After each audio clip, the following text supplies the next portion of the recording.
Live from our 7 Tasmania studios, your nightly news with Louise Huber begins now.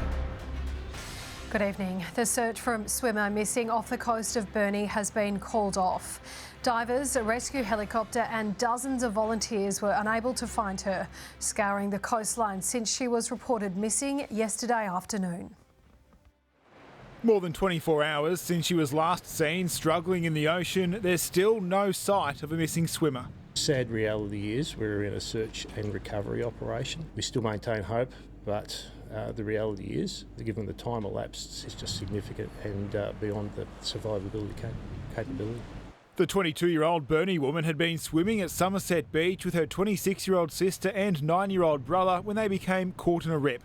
Her siblings managed to make it back to shore, but she did not. Conditions here are very challenging, coupled with we know that she had a medical condition which limited her swimming ability.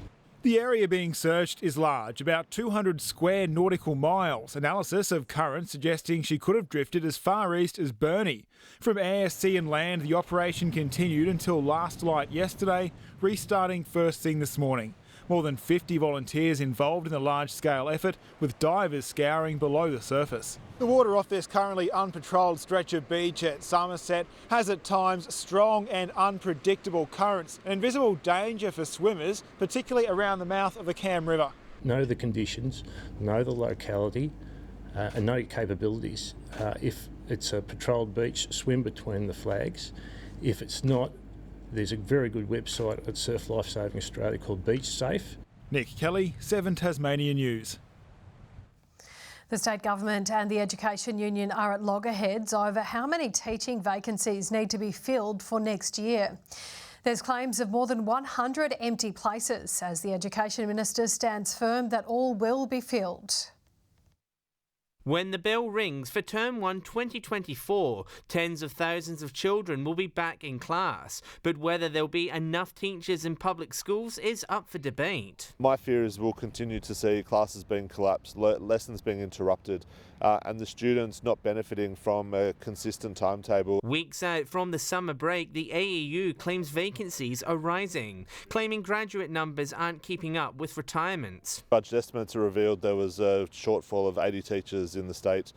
We believe that number has gone up to at least 100. I don't recognise that number. I know that at the end of Term 3 we had just over 50 vacancies. The Education Minister says 55 new graduates have been signed up. Despite the union's fears, he's confident pay and conditions are attractive enough. We're on track to be able to do that. We'll do everything we can to ensure that we've got a full complement of teachers going into Term 1 next year. State Labor says a Freedom of Information request shows more than 800 teachers are on contracts, with nearly 200 on casual rates.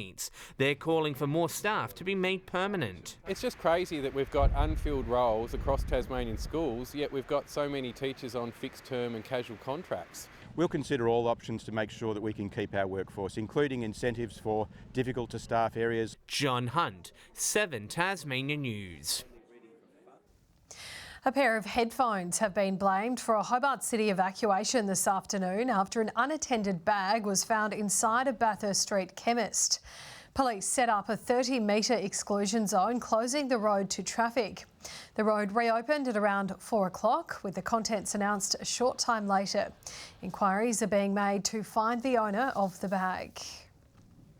The Tour of Tasmania cycling tour has wrapped up for another year with a final stage in Devonport. The gruelling 5-day cycling race through the north and northwest also doubles as a marketing pitch to tourists. Along streets and through towns this week, the subtle sound of chains whirring could be heard, the eyes of the cycling world turning to the Tour of Tasmania. This is seen within the National Road Series and Oz Cycling as the grand final of the National Road Series. So we expect it to be hard and tough because that's what the riders really do deserve, to race each other in some of the toughest terrain. Arduous battles up steep hills showcasing the state's natural beauty. I actually really enjoyed the weekend. The sun was out for the weekend, which was nice, and there's some really pretty roads out here. It was great scenery, great racing. Wrapping up today with a flat sprint around the bluff at Devonport, where tactics really come into play. Yeah, I much prefer the hills over flat race, that's for sure. The men's criterium ending in disaster for some. But with 350 cyclists, support team members and officials travelling here for the race, it's money can't buy exposure for Northern Tasmania. We want them to enjoy their time, we want them to stay a little bit longer, but we also want them to go back and tell their friends. With plans to expand the event further next year. Going to look at growing the women's race into matching the men's race as well, and growing those participation events. We really want to see more community around the participation side of things. Nick Kelly, 7 Tasmania News. Some of Tasmania's most unique buildings have opened their doors for a very special occasion. From townhouses to beauty spas, hotels and more, avid architecture fans covered as much ground as possible in 2 days.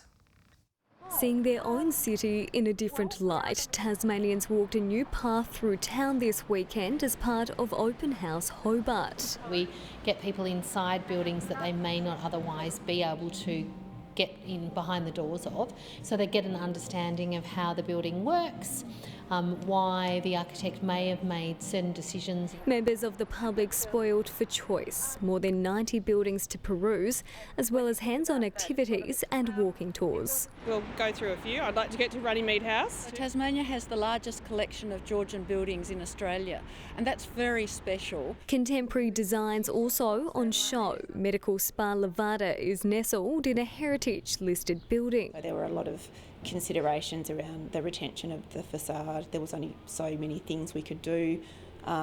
We had to sort of be respectful of the heritage brickwork. Now in its 11th year, the event descended from the first open house run by London architect Victoria Thornton in 1992. She went on to form a worldwide network of open houses across the world. So there's actually, I think, over 40 cities now who actually participate. The ever-growing numbers a sign of bigger and better things to come in the years ahead. Brianna Boylan, 7 Tasmania News.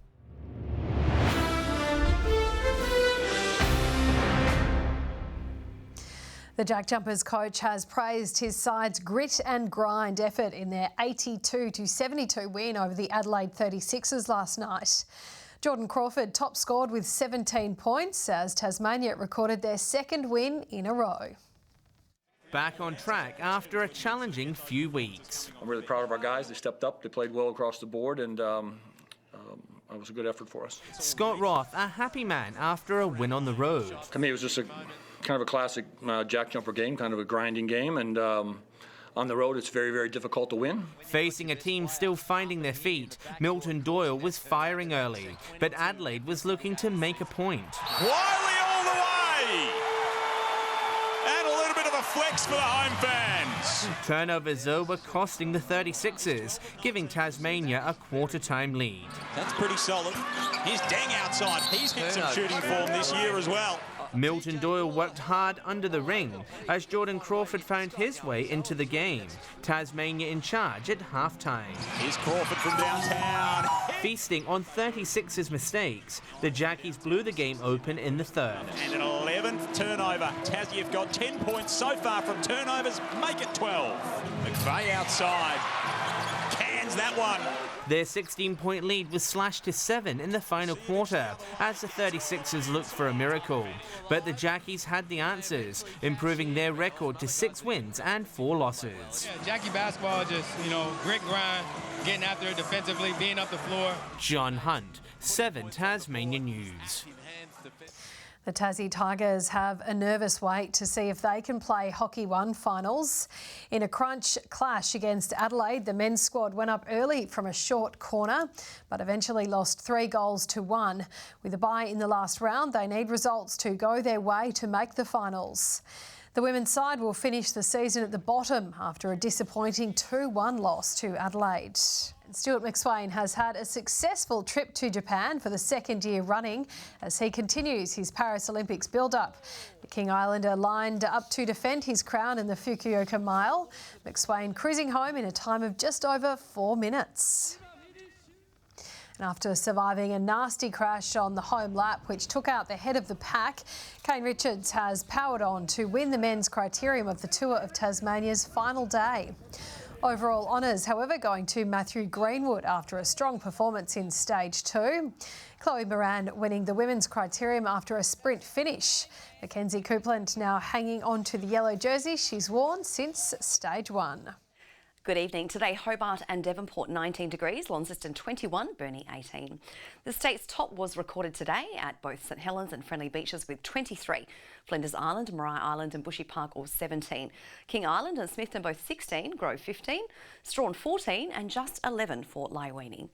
The satellite shows overcast low-level cloud over the west and most of the south. Some sunlight peeks through the clouds elsewhere.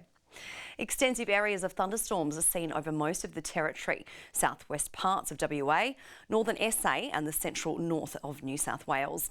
Afternoon convective cloud lies over most of the tropics and a broad mid to high level cloud band is over southern WA and parts of southern SA. Tomorrow a low will pass Geraldton with a connected trough extending to the Kimberley. Another trough runs from a low over southwestern Queensland to northeastern New South Wales. Variable winds 5 to 15 knots inshore about the east, otherwise west to southwesterly winds 20 to 30 knots, reaching up to around 35 knots about the south during the day. Southwesterly swells in the west and south building to 4 to 5 metres. A gale warning continues for the southeast coast and southwest coast tomorrow. A strong wind warning is also in place between Sandy Cape to St Helens Point and also for the lower east coast and central west coast. A fire danger warning has also been issued for the Furneaux Islands, the central north, northeast and Midlands districts. Tomorrow Hobart partly cloudy 20 degrees. Also partly cloudy in Dover, 19. Cloudy also in Ouse with 19. Sunshine expected in Launceston, 23. Mostly sunny in Devonport, 21. Sunny skies continue in Scottsdale with 20. Burnie, partly cloudy, 18. A shower or two is on the way for Strawn, 15. Becoming windy with cloudy conditions expected for Stanley, 18 degrees. St Helens and Ross, sunny, 23. Also sunny in Swansea, they're chasing 22. Tuesday, showers about the west and south, showers developing about the northeast. Wednesday, showers about the northeast continue, extending to the west in the evening. Thursday, fine apart from the north coast, showers elsewhere, although mostly about the west. Looking further north tomorrow, becoming sunny in Melbourne, 19, partly cloudy in Canberra, 27, sunshine expected in Brisbane and in Adelaide. That's all your news for now. Thanks for joining us this weekend. Enjoy the rest of your evening. Good night.